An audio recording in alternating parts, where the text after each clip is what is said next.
ഹിമാലയ രാജ്യമായ നേപ്പാൾ. ചരിത്രം, സംസ്കാരം, പാരമ്പര്യം എന്നിവയാൽ സമ്പന്നമായ നേപ്പാളിന്റെ തലസ്ഥാന നഗരമാണ് കാഠ്മണ്ഡു. പശുപതിനാഥ്, സ്വയംഭൂനാഥ്, ദർബാർ സ്ക്വയർ തുടങ്ങിയ യുനെസ്കോ ലോക പൈതൃക സ്ഥലങ്ങളുടെ കേന്ദ്രമാണിത്. ഹിമാലയത്തിന്റെ മടിത്തട്ടിലെ മനോഹരമായ കാഠ്മണ്ഡു താഴ്വര എക്കാലത്തും യാത്രാപ്രേമികളുടെ സ്വപ്നഭൂമിയാണ്. വാസ്തുവിദ്യയാകട്ടെ, കരകൗശല വിദ്യയാകട്ടെ, കലയാവട്ടെ, വസ്ത്രമാകട്ടെ, ഭക്ഷണമാവട്ടെ, എന്തിലും ഇവിടെ ഒരു തനിമ കാണാം. 2015 ഭൂകമ്പത്തിൽ തകർന്നടിഞ്ഞു പോയിരുന്നെങ്കിലും പ്രധാന സാംസ്കാരിക കേന്ദ്രങ്ങളെല്ലാം പൂർവാധികം ഭംഗിയായി ഇപ്പോൾ പുനരുദ്ധരിച്ചിട്ടുണ്ട്. പോകാം ഉത്തരേന്ത്യയുടെ ഒരു എക്സ്റ്റൻഷൻ എന്ന് വിശേഷിപ്പിക്കാനാവുന്ന കാഠ്മണ്ഡുവിന്റെ കാഴ്ചകളിലേക്ക്.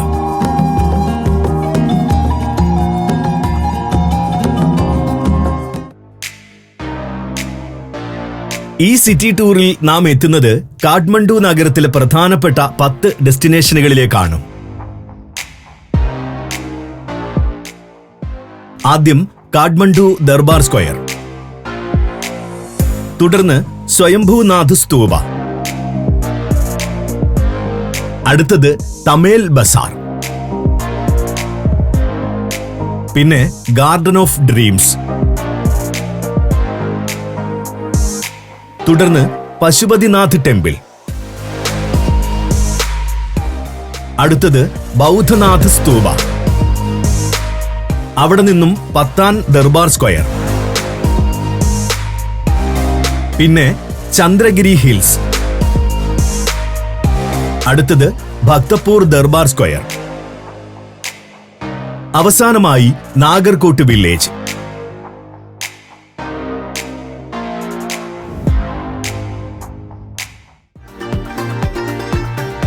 കാഠ്മണ്ഡുവിന്റെ നഗര കേന്ദ്രം എന്ന് വിശേഷിപ്പിക്കാനാവുന്ന ദർബാർ സ്ക്വയറിൽ നിന്നും നമുക്ക് ഈ ടൂർ ആരംഭിക്കാം. ഒരു കാലത്ത് നേപ്പാളിന്റെ ഭരണസിരാ കേന്ദ്രമായിരുന്നു ഇവിടം. രാജകൊട്ടാരവും ഭരണവുമായി ബന്ധപ്പെട്ട മറ്റ് അനുബന്ധ സ്ഥാപനങ്ങളും രാജകീയ ക്ഷേത്രങ്ങളുമെല്ലാം ഉൾപ്പെട്ടിരുന്ന പ്രദേശം. നിരവധി ക്ഷേത്രങ്ങൾ ദർബാർ സ്ക്വയറിലും പരിസരത്തുമായുണ്ട്. ബ്രിട്ടീഷുകാർ ഈ ചത്തുരത്തെ മ്യൂസിയം ഓഫ് ടെമ്പിൾസ് എന്നായിരുന്നു വിശേഷിപ്പിച്ചിരുന്നത്. പരമ്പരാഗത നേപ്പാളി ശൈലിയിൽ രൂപകൽപ്പന ചെയ്തിട്ടുള്ള കോവിലുകളിൽ ഭൈരവമൂർത്തിക്ക് പ്രത്യേക പ്രാധാന്യമുണ്ട്. കാലഭൈരവ, ശ്വേതഭൈരവ എന്നീ സങ്കല്പങ്ങളെല്ലാം ഇവിടെ ആരാധിക്കപ്പെടുന്നു. നേപ്പാളി പാരമ്പര്യത്തിലുള്ള നിർമ്മിതികളും പ്രത്യേക വേഷം ധരിച്ചെത്തുന്ന വിശ്വാസികളും പലതരം അനുഷ്ഠാന ചടങ്ങുകളും എല്ലാം ചേർന്ന് ഒരു അഭൗമ ലോകത്തെത്തിയ പ്രതീതിയായിരിക്കും ഇവിടെ നിൽക്കുമ്പോൾ ഉണ്ടാവുക.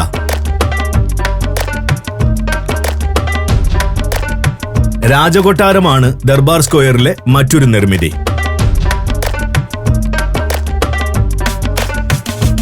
നേപ്പാളി ശൈലിയിലും യൂറോപ്യൻ ശൈലിയിലും നിർമ്മിച്ച ഭാഗങ്ങൾ കൊട്ടാരത്തിനുണ്ട്. കൊട്ടാരത്തിൽ ഇപ്പോൾ നേപ്പാളിന്റെ ചരിത്ര മ്യൂസിയം പ്രവർത്തിച്ചു വരുന്നു.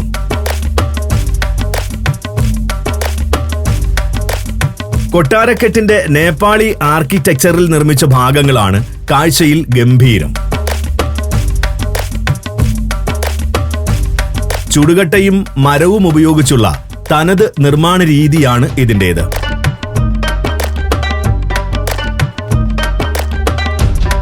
കൊട്ടാരത്തിനുള്ളിലെ നടുമുറ്റമായ ലൊഹാൻ ചൌക്കിൽ നിൽക്കുമ്പോൾ ഈ ശൈലിയുടെ മനോഹാരിത പൂർണ്ണ തോതിൽ ആസ്വദിക്കാനാകും. ഇവിടുത്തെ പ്രാധാന്യമേറിയ മറ്റൊരു മന്ദിരമാണ് കുമാരി ഘർ.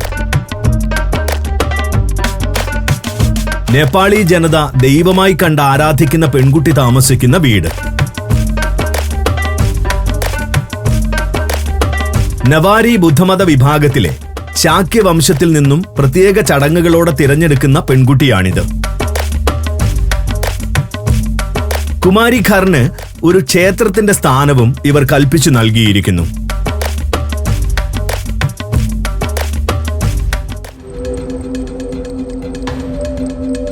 ഇനി നമുക്ക് കാഠ്മണ്ഡുവിലെ പ്രധാനപ്പെട്ട ആരാധനാലയങ്ങളിലൊന്നായ സ്വയംഭൂനാഥ് സ്തൂപ സന്ദർശിക്കാം.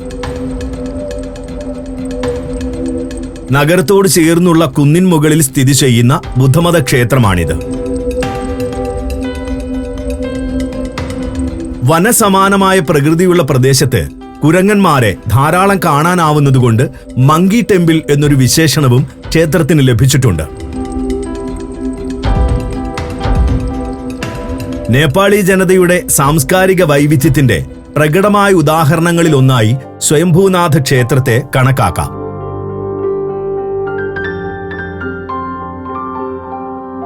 ഇതൊരു ബുദ്ധമത ആരാധനാലയമാണെങ്കിലും ഹിന്ദുക്കളും ബുദ്ധമതസ്ഥരും ഒരുപോലെ സന്ദർശനം നടത്താൻ എത്തുന്നുണ്ട്. ഇരുമതസ്ഥരുടെയും വിശേഷ ദിവസങ്ങൾ തുല്യ പ്രാധാന്യത്തോടെ ഇവിടെ ആഘോഷിക്കുകയും ചെയ്യുന്നു. കുന്ന് കയറി നടന്നു വേണം ക്ഷേത്രത്തിലേക്ക് എത്താൻ. രസകരമാണ് ഈ യാത്ര. സ്തൂപങ്ങളും വർണ്ണക്കൊടികളും എല്ലാം ചേർന്നുള്ള ആത്മീയതയുടെ അന്തരീക്ഷമാണ് വഴിയിലെങ്ങും. പല നാടുകളിൽ നിന്നും എത്തിയ തീർത്ഥാടകരെയും സന്യാസിമാരെയുമെല്ലാം ഇവിടെ കാണാനാകും. കാഠ്മണ്ഡു താഴ്വരയുടെ മനോഹരമായ പനോരമിക് ദൃശ്യങ്ങളാണ് വഴിയിലെ മറ്റൊരാകർഷണം. ബുദ്ധപാരമ്പര്യത്തിലുള്ള പല നിർമ്മിതികൾ അടങ്ങുന്നതാണ് സ്വയംഭൂനാഥ് ക്ഷേത്ര കോംപ്ലക്സ്. മധ്യത്തിലായുള്ള സ്തൂപമാണ് ഇതിൽ പ്രധാനം. 1500 വർഷങ്ങൾക്ക് മുൻപ് നിർമ്മിച്ചതാണിത്. അർദ്ധഗോളാകൃതിയിലുള്ള നിർമ്മിതിയും മുകളിൽ ക്യൂബ് ആകൃതിയിലുള്ള സ്വർണം പൂശിയ ഭാഗവും സ്തൂപത്തിൽ ഉൾപ്പെടുന്നു. ബുദ്ധമതത്തിലെ വിശ്വാസങ്ങളെ അടിസ്ഥാനമാക്കിയുള്ള രൂപകൽപ്പനയാണിത്. സ്തൂപം കൂടാതെ ചെറുതും വലുതുമായ നിരവധി ശ്രീകോവിലുകളും സമുച്ചയത്തിൽ ഉൾപ്പെടുന്നുണ്ട്. കുരങ്ങന്മാരുടെ കൂട്ടത്തെ ഇവിടെ എല്ലായിടത്തും കാണാം. ഇവരുടെ പ്രവൃത്തികൾ കണ്ടു നിൽക്കുന്നത് രസകരമാണെങ്കിലും അടുത്തിടപഴകുന്നതും ഭക്ഷണം നൽകുന്നതും ചിലപ്പോഴൊക്കെ അപകടം വിളിച്ചു വരുത്തും.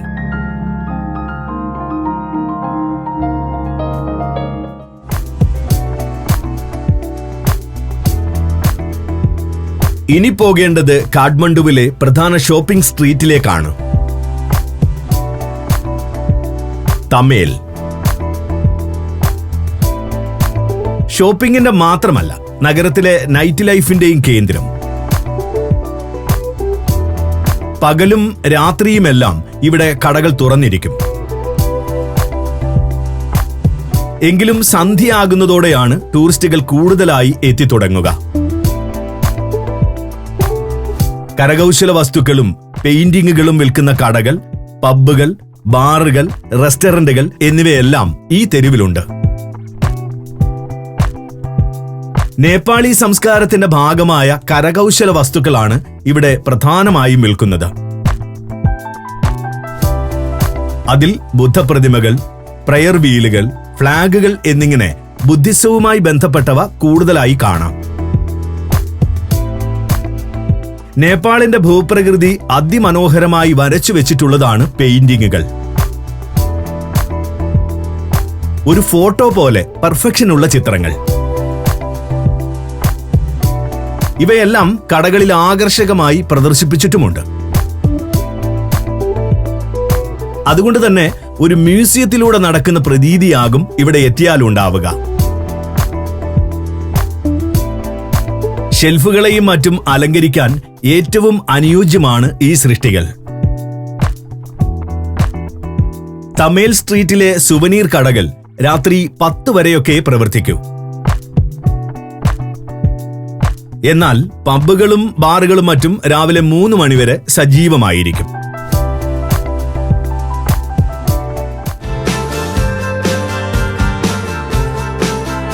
ഇനി കാണേണ്ടത് കാഠ്മണ്ഡു നഗരത്തിലെ ഒരു ഉദ്യാനമാണ്. Garden of dreams. 1920 Kishore Narsingh എന്ന ആർക്കിടെക്ട് രൂപകൽപ്പന ചെയ്ത് നിർമ്മിച്ചതാണിത്. ഫ്ലവർ ബെഡുകൾ, പുൽത്തകിടികൾ, വൃക്ഷങ്ങൾ, പലതരം പൂച്ചെടികൾ, പവലിയനുകൾ, ഫൗണ്ടനുകൾ, ആംഫി തിയേറ്റർ എന്നിവയെല്ലാം ഉദ്യാനത്തിൽ ഉൾപ്പെടും. ഇവയെല്ലാം യൂറോപ്യൻ നിയോ ക്ലാസിക്കൽ ശൈലിയിലാണ് ലാൻഡ്സ്കേപ്പ് ചെയ്ത് ക്രമീകരിച്ചിട്ടുള്ളത്. അടുത്ത കാലം വരെ അവഗണിക്കപ്പെട്ട നിലയിലായിരുന്ന ഉദ്യാനം ഭൂകമ്പത്തിന് ശേഷമാണ് നവീകരിച്ച് ടൂറിസ്റ്റ് ഡെസ്റ്റിനേഷനാക്കി മാറ്റിയത്. ഇതിന് ഓസ്ട്രിയൻ ഗവൺമെന്റിന്റെ സഹായവും ലഭിച്ചിരുന്നു. ശാന്തമായ അന്തരീക്ഷവും നയനാനന്ദകരമായ കാഴ്ചകളുമാണ് ഗാർഡൻ ഓഫ് ഡ്രീംസിന്റെ സവിശേഷതകൾ. നഗരത്തിരക്കുകളിൽ നിന്നകന്ന് ഒരൽപ്പം വിശ്രമത്തിന് അനുയോജ്യമായ ഇടം. അതുകൊണ്ട് തന്നെ ടൂറിസ്റ്റുകളെക്കാൾ നഗരവാസികളാണ് ഇവിടേക്ക് കൂടുതലായി എത്തുന്നത്. യുവാക്കളും വിദ്യാർത്ഥികളും ജോലി ചെയ്യുന്നവരും എന്ന് വേണ്ട എല്ലാത്തരം ആളുകളും ഉദ്യാനത്തിൽ സമയം ചിലവഴിക്കാൻ എത്തുന്നുണ്ട്. സായന്തനങ്ങളിലാണ് തിരക്ക് പൊതുവെ കൂടുക. 6 പവലിയനുകൾ ഗാർഡനിൽ പണി കഴിപ്പിച്ചിട്ടുണ്ട്. ഇവ നേപ്പാൾ കലണ്ടറിലെ 6 ഋതുക്കളെയാണ് ഓർമ്മിപ്പിക്കുന്നത്. ഫോട്ടോഗ്രാഫിയാണ് ഗാർഡനിൽ എത്തുന്ന സഞ്ചാരികളുടെ മറ്റൊരു മുഖ്യ വിനോദം. Djibouti, Fiji, Lebanon, Ethiopia, Armenia. സഞ്ചാരം വോളിയം നമ്പർ 17. ഫുൾ HD-യിലുള്ള ഈ അപൂർവ ദൃശ്യയാത്രാ വിവരണ ശേഖരം സ്വന്തമാക്കാൻ സഞ്ചാരം എന്ന് SMS ചെയ്യൂ. ഫോൺ 9995 444 222.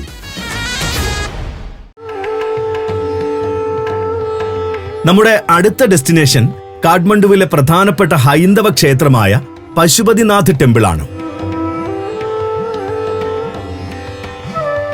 ശിവനെ പ്രതിഷ്ഠിച്ചിട്ടുള്ള ഗംഭീരമായ ആരാധനാ സമുച്ചയം.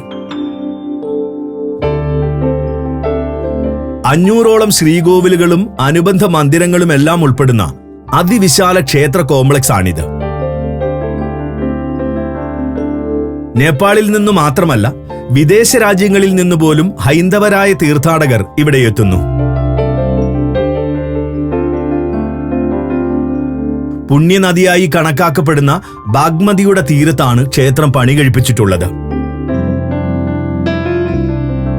ശ്രീകോവിൽ അടക്കമുള്ള നിർമ്മിതികൾ ഇവിടെ കാണേണ്ട കാഴ്ചയാണ്. ഹിന്ദുമത വിശ്വാസികൾക്ക് മാത്രമേ ക്ഷേത്രത്തിന്റെ പ്രധാന ഭാഗത്ത് പ്രവേശനം അനുവദിക്കൂ. മറ്റുള്ളവർക്ക് ക്ഷേത്രത്തിന് ചുറ്റും നടന്ന് കാഴ്ചകൾ കാണാം. ഭൂകമ്പത്തിൽ തകർന്ന ശേഷം പൂർണ്ണമായി നവീകരിച്ച നിർമ്മിതികളാണിവ. തീർത്ഥാടകരുടെ വലിയ തിരക്ക് അനുഭവപ്പെടുന്നുണ്ടെങ്കിലും വൃത്തിയുടെ കാര്യത്തിൽ കോമ്പൗണ്ടിൽ ഒരു വിട്ടുവീഴ്ചയും വരുത്തുന്നില്ല. സന്ദർശകരും നിയമങ്ങളെല്ലാം കൃത്യമായി പാലിക്കേണ്ടതുണ്ട്. ആദിശങ്കരനാണ് ഇവിടെ വ്യക്തമായ ആരാധനാക്രമം രൂപീകരിച്ചതെന്നാണ് വിശ്വാസം. പശുപതിനാഥ് ടെമ്പിളിൽ പൂജകൾ നടത്തുന്നത് കർണാടകത്തിൽ നിന്നുള്ള ഭട്ട് ബ്രാഹ്മണരാണ്. ഇന്ത്യയിലെ വാരണാസിയിൽ ഗംഗ പോലെ ഇവിടെ ബാഗ്മതി നദി പിതൃതർപ്പണത്തിന്റെയും ശവസംസ്കാരത്തിന്റെയും കേന്ദ്രമാണ്. ഇടുങ്ങി ഒഴുകുന്ന നദിയുടെ കരയിലെ ആര്യഘട്ടിൽ മൃതദേഹം ദഹിപ്പിക്കുന്ന ചടങ്ങുകൾ തുടർച്ചയായി നടന്നുകൊണ്ടിരിക്കും. മറുവശത്ത് പിതൃക്കൾക്കുള്ള ബലിതർപ്പണവും. പന്ത്രശിവാലയ എന്ന മണ്ഡപ കോംപ്ലക്സ് തീരത്ത് ഒരു കാഴ്ചയാണ്. ശിവലിംഗങ്ങളോട് കൂടിയ 15 മണ്ഡപങ്ങൾ ഇതിൽ ഉൾപ്പെടുന്നു.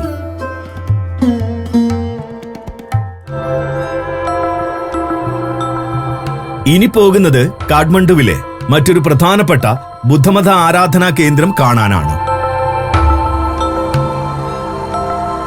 ബൗദ്ധനാഥ് സ്തൂപ. നേപ്പാളിലെ ഏറ്റവും വലിയ ബുദ്ധസ്തൂപമെന്ന പ്രത്യേകത ഇതിനുണ്ട്. ക്ഷേത്രങ്ങളും മൊണാസ്റ്ററികളും എല്ലാം അടങ്ങുന്ന ഒരു സമുച്ചയമാണ് ഇവിടെയുള്ളത്.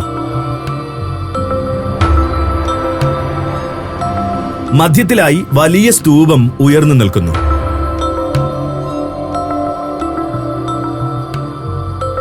നേപ്പാളിലെ പരമ്പരാഗത ശൈലിയിൽ തന്നെയാണ് ഈ സ്തൂപവും നിർമ്മിച്ചിട്ടുള്ളത്. താഴെ വെളുത്ത നിറത്തിൽ അർദ്ധഗോളാകൃതിയിലുള്ള ഭാഗവും മുകളിൽ ബുദ്ധന്റെ കണ്ണുകൾ വരച്ചു വെച്ചിട്ടുള്ള സ്വർണവർണ്ണത്തിലുള്ള ക്യൂബ് നിർമ്മിതിയും. 5-ാം നൂറ്റാണ്ടിലാണ് ഈ സ്തൂപവും സ്ഥാപിച്ചതെന്നാണ് നിഗമനം. പല തട്ടുകളിലുള്ള അടിത്തറയിൽ കയറി സ്തൂപം അടുത്ത് കാണാനാകും. കൂടാതെ ചുറ്റും ഇഷ്ടിക വിരിച്ച വഴിയിലൂടെ നടന്നും എല്ലാ ദിശകളിൽ നിന്നും സ്തൂപത്തെ വീക്ഷിക്കാം. ഈ വഴി ഒരു ഷോപ്പിംഗ് സ്ട്രീറ്റ് കൂടിയാണ്. ട്രഡീഷണൽ നേപ്പാളി ശൈലിയിലുള്ള കെട്ടിടങ്ങൾ അതിരിടുന്ന പാത. താഴെയുള്ള നിലകളിൽ തിങ്ങി നിറഞ്ഞ് സുവനീർ ഷോപ്പുകൾ പ്രവർത്തിച്ചു വരുന്നു. ആത്മീയ കേന്ദ്രമാണെങ്കിലും വിനോദസഞ്ചാരവും കൂടി ഇതിലൂടെ ലക്ഷ്യമിടുന്നുണ്ട്. നേപ്പാളി ശൈലിയിലുള്ള പെയിന്റിങ്ങുകളും വിവിധ തരം കരകൗശല വസ്തുക്കളും ഇവിടെ ലഭ്യമാകും. പലതരം ഉൽപ്പന്നങ്ങളുടെ വലിയൊരു ശേഖരമാണ് കച്ചവട സ്റ്റാളുകളിൽ ഒരുക്കിയിട്ടുള്ളത്. എത്ര വാങ്ങിയാലും മതിവരാത്തത്ര മനോഹരവും വ്യത്യസ്തവുമായ വസ്തുക്കൾ. വളരെ വൃത്തിയോടെയും ചിട്ടയോടെയും ഇവിടമെല്ലാം സൂക്ഷിക്കുന്നു എന്നത് സന്ദർശനം കൂടുതൽ ആസ്വാദ്യകരമാക്കുകയും ചെയ്യുന്നു.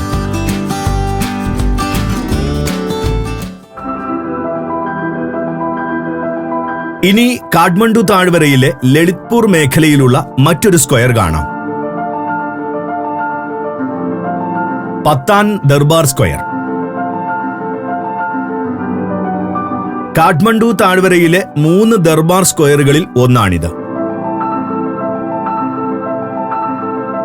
ലളിത്പൂർ ആസ്ഥാനമാക്കി നേപ്പാൾ ഭരിച്ചിരുന്ന മല്ല രാജാക്കന്മാരാണ് ഈ ചത്തുരം പണി കഴിപ്പിച്ചത്. നിർമ്മിതികളെല്ലാം തനത് നേപ്പാളി ശൈലിയിൽ രൂപകൽപ്പന ചെയ്തിരിക്കുന്നു.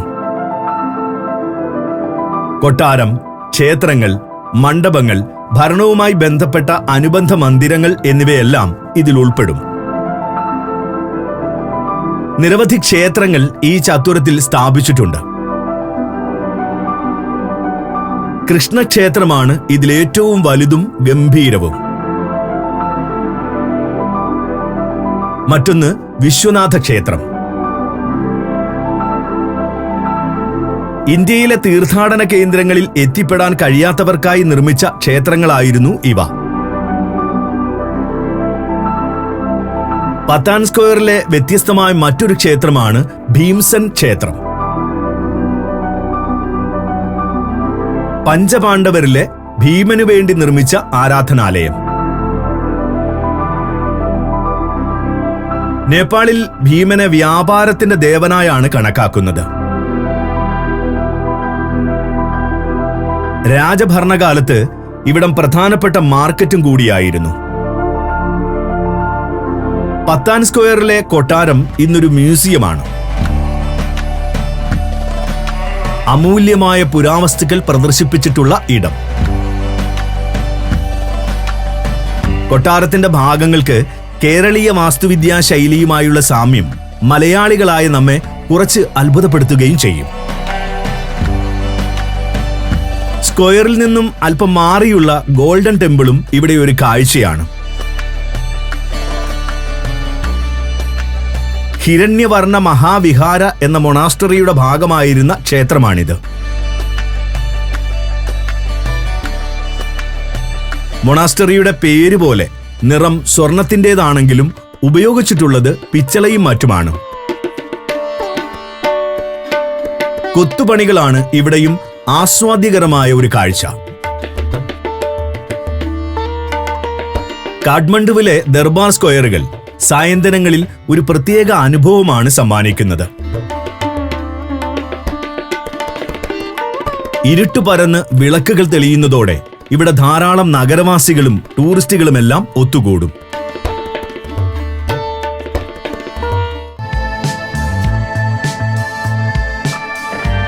ഇനിയുള്ളത് ഒരു ഹിൽ സ്റ്റേഷനാണ്. ചന്ദ്രഗിരി. കാഠ്മണ്ഡുവിൽ നിന്നും നോക്കിയാൽ കാണുന്ന മലനിരകളിലാണ് ഈ ഹിൽ സ്റ്റേഷന്റെ സ്ഥാനം. നഗരഹൃദയത്തിൽ നിന്നും 10 കിലോമീറ്റർ യാത്ര ചെയ്താൽ ചന്ദ്രഗിരിയുടെ ബേസ് സ്റ്റേഷനിൽ എത്താനാകും. ഇവിടെയാണ് മലമുകളിലേക്കുള്ള കേബിൾ കാറിന്റെ തുടക്കം. ചന്ദ്രഗിരിയിലെ ഏറ്റവും രസകരമായ ആക്ടിവിറ്റിയാണ് കേബിൾ കാർ യാത്ര. ഏതാണ്ട് 15 മിനിറ്റ് കൊണ്ട് കേബിൾ കാർ മുകളിലെത്തും.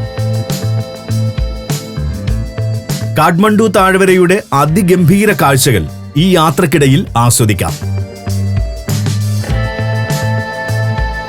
മുകളിലെ ടൂറിസ്റ്റ് സെന്ററിൽ സന്ദർശകർക്കായി പലതരം ആക്ടിവിറ്റികൾ ഒരുക്കിയിട്ടുണ്ട്.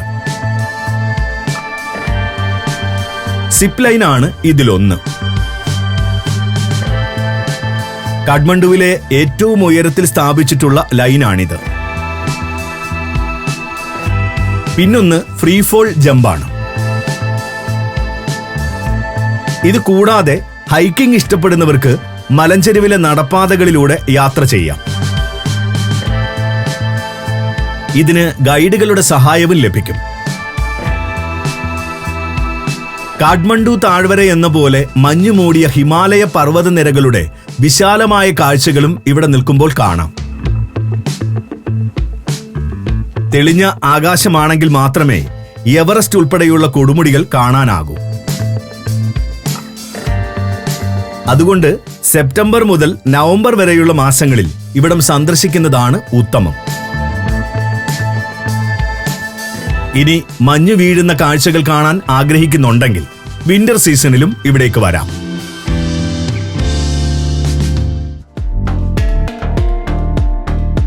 കാഠ്മണ്ഡുവിൽ നിന്നും 15 കിലോമീറ്ററോളം കിഴക്കുമാറിയുള്ള മറ്റൊരു പഴയ നഗരത്തിലേക്കാണ് ഇനി പോകേണ്ടത്. ഭക്തപൂർ. കാഠ്മണ്ഡു താഴ്വരയിലെ മൂന്നാമത്തെ ദർബാർ സ്ക്വയർ ഇവിടെയാണ് ഉള്ളത്. കൊട്ടാരക്കെട്ടും ക്ഷേത്രങ്ങളും മണ്ഡപങ്ങളും പഗോഡകളുമെല്ലാം അടങ്ങുന്ന വിശാലമായ ചത്വരം. ഇന്ത്യൻ ശൈലികളുടെ സ്വാധീനമുള്ള നേപ്പാളി ആർക്കിടെക്ചറിലാണ് ഇവയെല്ലാം രൂപകൽപ്പന ചെയ്ത് നിർമ്മിച്ചിട്ടുള്ളത്. പ്രധാന നിർമ്മാണ വസ്തു ചുടുകട്ടയാണ്. അലങ്കാര പണികൾ ചെയ്തിരിക്കുന്നത് മരത്തടിയിലും. 12ാം നൂറ്റാണ്ടിലായിരുന്നു ഈ ദർബാർ സ്ക്വയർ രൂപപ്പെട്ടത്. ടിബറ്റിൽ നിന്നുമുള്ള വ്യാപാര പാതയുടെ സ്ഥാനമാണ് അന്ന് കാരണമായത്. പിന്നീട് ഭക്തപൂർ നേപ്പാളിന്റെ ഭരണ കേന്ദ്രമായി മാറി. മറ്റ് ദർബാർ സ്ക്വയറുകളിൽ എന്ന പോലെ ഒരു കൂട്ടം ക്ഷേത്രങ്ങൾ ഇവിടെയും കാണാം. ഭക്തപൂരിലെ രാജാക്കന്മാരുടെ രക്ഷാദേവതയായിരുന്ന വത്സലദേവിയുടെ ക്ഷേത്രങ്ങളാണ് ഇതിൽ ഭൂരിഭാഗവും.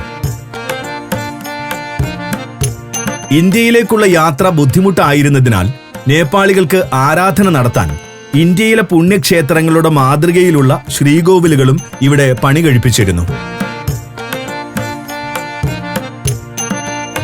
നേപ്പാൾ ശൈലിയിൽ നിർമ്മിച്ചിട്ടുള്ള കൊട്ടാരം ഇപ്പോഴൊരു മ്യൂസിയമാണ്. കല്ല് വിരിച്ച ഇടുങ്ങിയ പാതകളാണ് പ്രദേശത്തുള്ളത്. ഇവിടെ സുവനീർ ഷോപ്പുകളും റെസ്റ്റോറന്റുകളുമെല്ലാം പ്രവർത്തിച്ചു വരുന്നു. തൗമാദി സ്ക്വയർ ഭക്തപൂർ ദർബാർ സ്ക്വയറിനോട് ചേർന്നുള്ള മറ്റൊരു ചെറു ചത്വരമാണ്.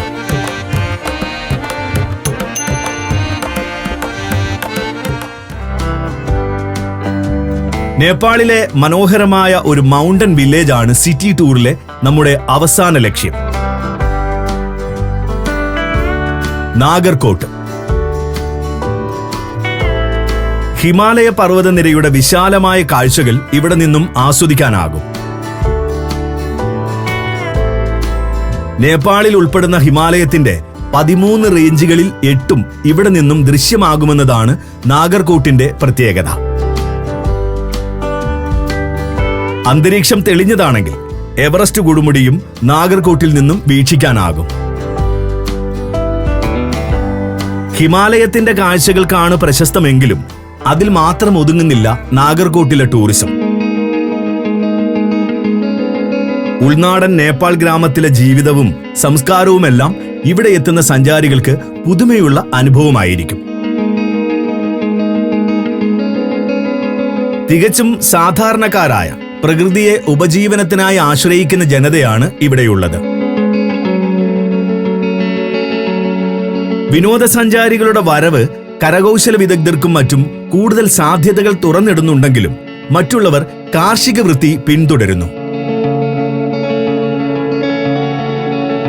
കുറഞ്ഞ സൗകര്യങ്ങളോട് കൂടിയ ഹോട്ടലുകളും റിസോർട്ടുകളും ഹോം സ്റ്റേകളുമെല്ലാം നാഗർകോട്ടിൽ ലഭ്യമാണ്.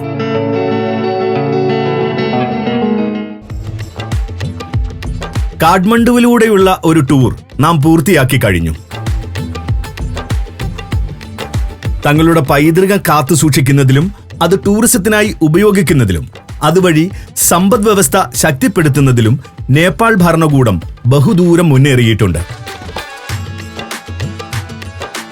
ചൈന പോലെയുള്ള വികസിത രാഷ്ട്രങ്ങളുടെ പിന്തുണയും ഇതിനായി നേപ്പാളിന് നിർലോഭം ലഭിക്കുന്നു. കാഠ്മണ്ഡു ഇന്ന് കൾച്ചറൽ ടൂറിസത്തിന് ഒരു മികച്ച ഉദാഹരണമാണ്.